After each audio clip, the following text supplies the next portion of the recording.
একটা ভুতুরে পুরাতন বিল্ডিং। সবাই জানতো সেই বিল্ডিং এ ভূত আছে, তাই সেখানে কেউ যেত না। একদিন একটা কলেজের বাস আর একটা কারের অ্যাক্সিডেন্ট হয়, আর সেখানে যারা যারা আহত হয়েছিল তারা সবাই প্রতিদিন রাতে সেই ভুতুরে বিল্ডিং এর 19 নম্বর ফ্লোরে চলে যেত।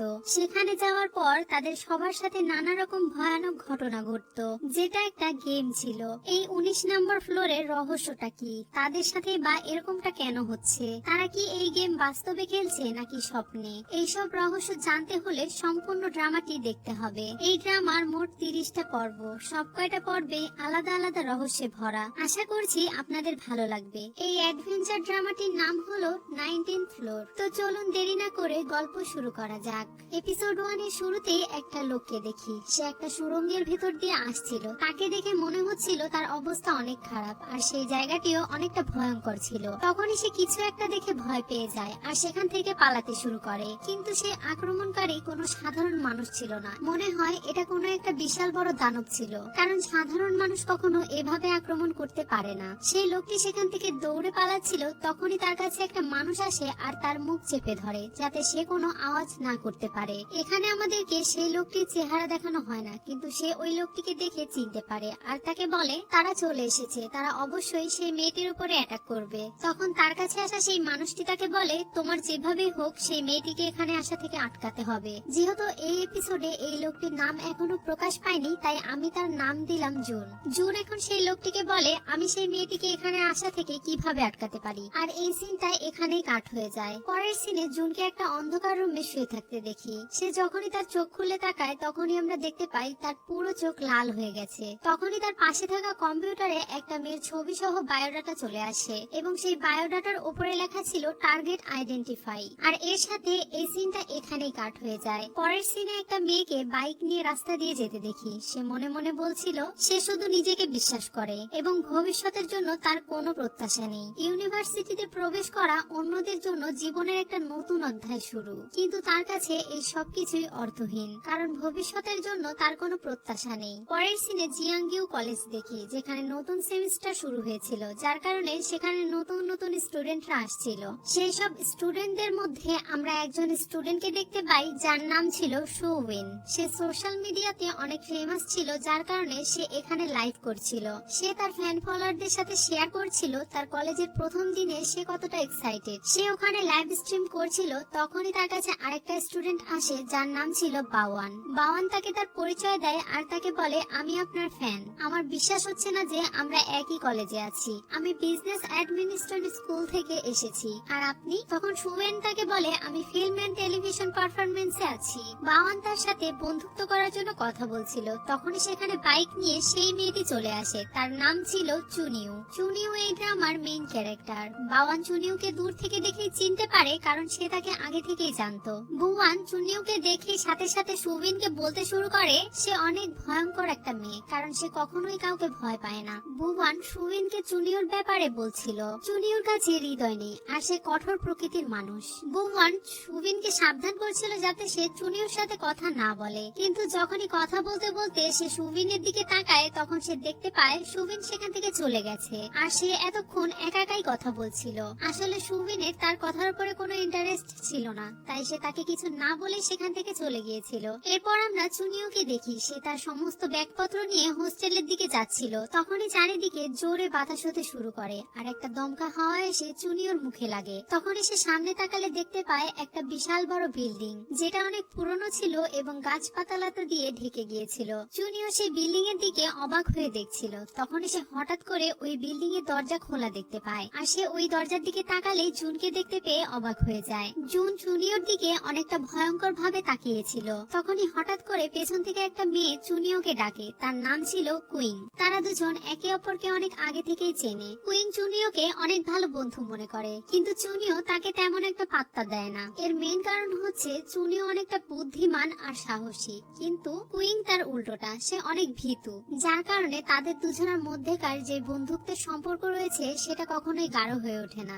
এখন কুইং জুনিয়র কাছে আসে আর তাকে বলে এই বিল্ডিংটা অনেক পুরনো। সে এই বিল্ডিং এর উপরে অনেকগুলো হরর মুভি দেখেছে এবং সে এই বিল্ডিং এর ব্যাপারে অনেক কিছু পড়েছেও, আর এই কলেজের কর্তৃপক্ষরাও কাউকে এই বিল্ডিং এর ভেতরে যেতে দেয় না। এরপর চুনিও যখন সেই গেটের দিকে আবারও তাকায় তখন সে সেখানে জুনকে দেখতে দেখতে পায় না এবং সে বিল্ডিং এর দরজাও বন্ধ ছিল। চুনিও এইসব ব্যাপারে বেশি মাথা ঘামায় না, কারণ সে এইসব কিছুতে বিশ্বাসই করে না। এরপর তারা দুজন তাদের রুমের দিকে চলে যায়। এখানে কুইন তো চুনিওর রুমমেট ছিলই, কিন্তু ভেতরে আসার পর আমরা সুবিনকেও দেখি। এই রুমে তারা 4 জন মিলে থাকবে। সুবিনের পরিচয় তো আমরা শুরুতেই পেয়ে গেছি। আর 4 নম্বরে এই মেয়েটির নাম হলো নান। নানের পার্সোনালিটি অনেকটা ছেলেদের মতো, কিন্তু সে যখন নিচে নেমে আসে তখন আমরা দেখতে পাই নান পঙ্গু ছিল। এরপর তারা সবাই একে অপরের সাথে হালকা পাতলা পরিচিত হয়। এরপর রাত হয়ে যায় আর সবাই ঘুমিয়ে পড়ে। তখনই হঠাৎ চুনিও ঘুম থেকে জেগে যায়। সে যখন উঠে বসে তখন সে খেয়াল করে কুইন তার বেড থেকে নেমে কোথাও একটা চলে যাচ্ছে। তখন সে তাকে পেছন থেকে ডেকে জিজ্ঞাসা করে সে কোথায় যাচ্ছে, কিন্তু কুইন তাকে কোনো উত্তর দেয় না। তখন চুনিও তার পিছু করতে শুরু করে।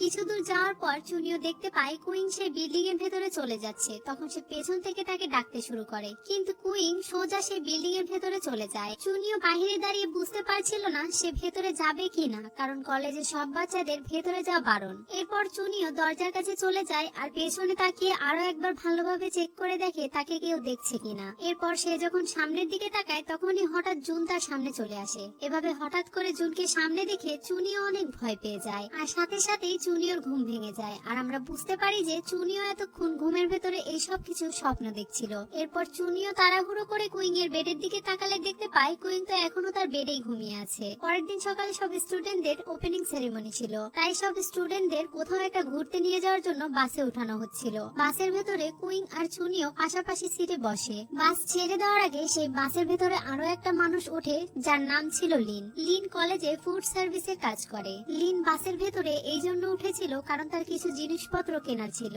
আর যেহেতু বাস ওই রাস্তাতেই যাবে তাই সে বাসে উঠেছিল ফ্রিতে সেখানে যাওয়ার জন্য। সিন চেঞ্জ হয় আর আমরা একটা কার দেখতে পাই, সেখানে 3 জন ছেলে আছে। এখানে যে ড্রাইভিং করছে তার নাম হ্যাং এবং তার পেছনে যে মোটা করে ছেলে তার নাম হলো ইয়াং, আর এই ছেলেটির নাম হলো জিয়াং। তারা 3 জন মিলে গাড়ি নিয়ে ঘুরতে বেরিয়েছিল। তারা 3 জন আসলে ভালো বন্ধু ছিল, কিন্তু তাদের সম্পর্ক এতটাই গাঢ় ছিল যে তারা নিজেদেরকে বন্ধুর থেকেও বেশি নিজের ভাই মনে করত। তারা 3 জন ঘুরতে বেরিয়েছিল, কিন্তু তারা 3 জনের কেউই জানতো না যে তারা কোথায় যাবে। তারা বেরিয়েছিল একে অপরের সাথে টাইম স্পেন্ড করার জন্য। এখন সিন শিফট হয় বাসের দিকে। বাসের ভেতরে অনেকেই ঘুমিয়েছিল, আবার অনেকে ফোন টিপছিল। এদিকে চুনিও বাহিরের দিকে তাকিয়েছিল, কিন্তু একটা মাছির ভনভন শব্দ শুনে সে ওই মাছির দিকে তাকায়। মাছিটা উড়ে গিয়ে জানালার কাচের সাথে বাড়ি খেতে শুরু করে। চুনিও সেই মাছিটাকে মনোযোগ দিয়ে দেখছিল। এদিকে ড্রাইভারও ভালোভাবেই গাড়ি চালাচ্ছিল, কিন্তু হঠাৎই তাদের বাসের সামনে জুন চলে আসে। তাকে বাঁচানোর জন্য ড্রাইভার দ্রুত গাড়ি অন্যদিকে ঘুরিয়ে নেয়। এত দ্রুত বাস অন্যদিকে ঘোরানোর জন্য বাসের ভেতরে সবাই ধাক্কা খেয়ে পড়ে যেতে শুরু করে। তখনই চুনিও বাহিরের দিকে তাকায় আর সে জুনকে দেখতে পেয়ে অনেক অবাক হয়ে যায়। এত দ্রুত বাস অন্যদিকে ঘোরানোর কারণে তাদের গাড়ির সামনে সেই কারটি চলে আসে, যেই কারে একটু আগে 3 জন বন্ধু মিলে ঘুরতে বেরিয়েছিল। এরপর আর কি 2টা গাড়ি একে অপরের সাথে অ্যাক্সিডেন্ট করে, যার কারণে সেখানে থাকা সবাই আহত হয়ে পড়ে। এখানে আহত বাচ্চাদের হাসপাতালে নিয়ে যাওয়ার জন্য অনেকগুলো অ্যাম্বুলেন্স এসেছিল। এই আহত ব্যক্তিদের মধ্যে চুনিও ছিল। চুনিও অনেক বেশি আহত হয়ে পড়েছিল আর সে সবকিছু আবছা আবছা দেখতে পাচ্ছিল। তখনই চুনিওর ছোটবেলার অতীতের কথা মনে পড়ে যায়, যে তার মাও এভাবেই গাড়ি অ্যাক্সিডেন্ট করে মারা গিয়েছিল। সিন বর্তমানে ফিরে আসে আর আমরা চুনিওকে হাসপাতালে নিয়ে যেতে দেখি। সেখানে তার ট্রিটমেন্ট চলছিল, কিন্তু যখনই ধীরে ধীরে সে তার চোখ খোলে তখন সে নিজেকে অন্য একটা জায়গায় আবিষ্কার করে। এখানে 6টা এলিভেটর দেখানো হয়, তার মধ্যে একটাতে চুনিও ছিল। চুনিও অনেকটাই ভয় পেয়েছিল আর চারিদিকে তাকিয়ে দেখতে পাই সেখানে একটা বাটন রয়েছে। এই লিফটের ভেতরে শুধুমাত্র একটাই ফ্লোরে যাওয়ার বাটন রয়েছে, সেটা হলো 19 নাম্বার ফ্লোর। এরপর আর কি না চাইলেও চুনিও সেই বাটনে ক্লিক করতে বাধ্য হয়, কারণ এটা ছাড়া তার কাছে এখান থেকে বের হওয়ার আর কোনো রাস্তা নেই। সেখানে ক্লিক করার সাথে সাথে ওই লিফট 19 নাম্বার ফ্লোরে চলে যায়। লিফট থেকে নেমে চুনিও সেই বিল্ডিংটা দেখতে পায় যেটা তার কলেজের পাশেই ছিল। এই সব কিছু দেখে চুনিও অনেক ভয় পাচ্ছিল, কিন্তু এরপরেও সে নিজের ভেতরে অনেকটা সাহস জুগিয়ে সেই বিল্ডিং এর ভেতরে চলে যায়।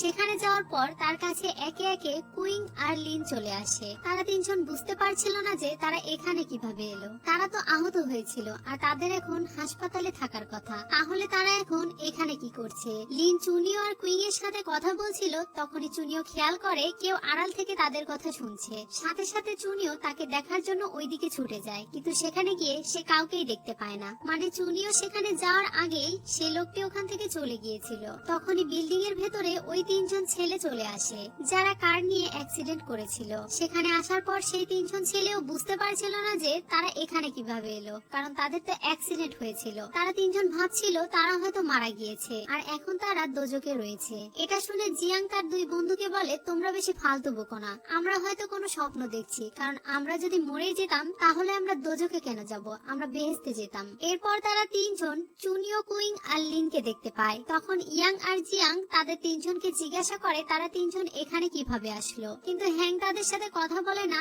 আর সে সেখানে থাকা জিনিসপত্র দেখতে শুরু করে। সে ওখানে একটা ক্যাসেট দেখতে পায় আর কোনো কিছু না ভেবেই সে ওই ক্যাসেটের প্লে বাটনে ক্লিক করে আর সাথে সাথে মিউজিক বাজতে শুরু করে এবং সেখানকার সব আলো চলে যায় এবং তাদের সামনে একটা বিশাল বড় পর্দা চলে আসে। এত বড় পর্দা দেখে তারা বুঝতে পারছিল না যে সেখানে কি ঘটতে চলেছে। একটু পরে সে পর্দায় অনেকগুলো পাপেট দেখা যায় যারা তাদেরকে নাটক দেখাচ্ছিল। প্রথম দিকে তারা একটু ভয় পাচ্ছিল, কিন্তু এই নাটক দেখতে দেখতে তারা মজা নিতে শুরু করে। কিন্তু হ্যানের এই নাটক দেখার থেকে বেশি আগ্রহ ছিল পর্দার পেছনে কারা আছে এটা জানার প্রতি, কারণ পাপেটরা তো আপনা আপনি নড়াচড়া করতে পারে না, তাই না? এরপর হ্যান সে পর্দার পেছনে গিয়ে দেখে তাদের সবাইকে জানায় পর্দার পেছনে কেউ নেই। এই কথা শুনে তো তারা সবাই অনেক অবাক হয়ে যায়। এসব কিছু শুনে চুনিও অনেক চিন্তায় পড়ে যায় আর অন্য সাইড দিয়ে পেছন দিকে দেখার জন্য যায়। সেখানে যাওয়ার পর চুনিও সেখানে কাউকে দেখতে পায় না, কিন্তু তখনই তার সামনে জুন চলে আসে। তাকে দেখার সাথে সাথে চুনিও অনেকটা ভয় পেয়ে যায়। জুন চুনিওকে বলে, তোমাকে কে বলেছিল এখানে আসার জন্য? তোমার এখানে আসা একদমই উচিত হয়নি।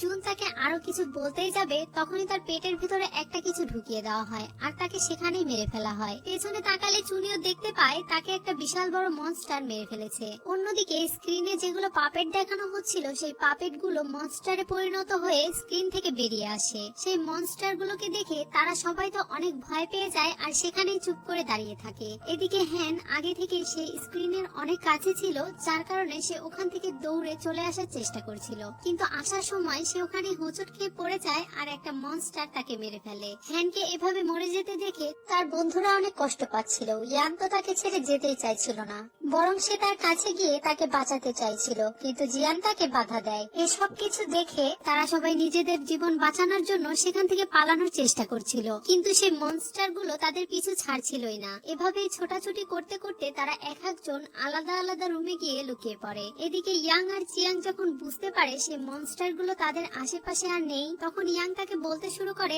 আমার বিশ্বাস হচ্ছে না হ্যাং মারা গিয়েছে, আমার তাকে বাঁচাতে যেতে হবে। এটা বলে সে যখন সেখান থেকে চলে যাচ্ছিল তখন জিয়াং তাকে আটকায় তাকে বলে, আমিও হ্যাংকে বাঁচাতে চাই, সে আমার ভাইয়ের মতো, কিন্তু আমার মনে হয় আমরা হয়তো বা স্বপ্ন দেখছি, যখনই আমাদের ঘুম ভেঙে যাবে তখনই হ্যাং আমাদের সামনেই থাকবে। জিয়াং এর কথা শুনে ইয়াংও ভাবতে শুরু করে হয়তো বা সত্যিই তারা কোনো স্বপ্ন দেখছে, কারণ রিয়েল ওয়ার্ল্ডে এরকম কোনো মনস্টার নেই। এরপর তারা ভাবতে শুরু করে যে তারা এই বিল্ডিং থেকে কিভাবে বের হবে। তারা এই বিল্ডিং থেকে বের হওয়ার রাস্তা খুঁজছিল, তখনই জিয়াং এর নজর পড়ে কাচের জানালার দিকে আর সাথে সাথে সে ওই কাচের জানালা ভাঙতে শুরু করে, কিন্তু সে কিছুতেই ওই জানালার কাঁচগুলো ভাঙতে পারছিল না। এদিকে একটা মনস্টার এখনো চুনিওর পিছু করছিল। চুনিও সেখান থেকে পালাতে পালাতে দেয়ালের সাথে লাগানো একটা কাগজে বিল্ডিং এর নকশা দেখতে পায়। সে ওই নকশাগুলোকে ভালো করে দেখে সেখান থেকে পালাতে শুরু করে। এইদিকে জানালাগুলো কাচের হওয়া সত্ত্বেও জিয়াং সেগুলোকে ভাঙতে পারছিল না। সেই জানালার কাঁচ তার কাছে এতই শক্ত মনে হচ্ছিল যে কোনোভাবে সে ওটাকে ভাঙতে পারছিল না, কিন্তু তখনই তারা খেয়াল করে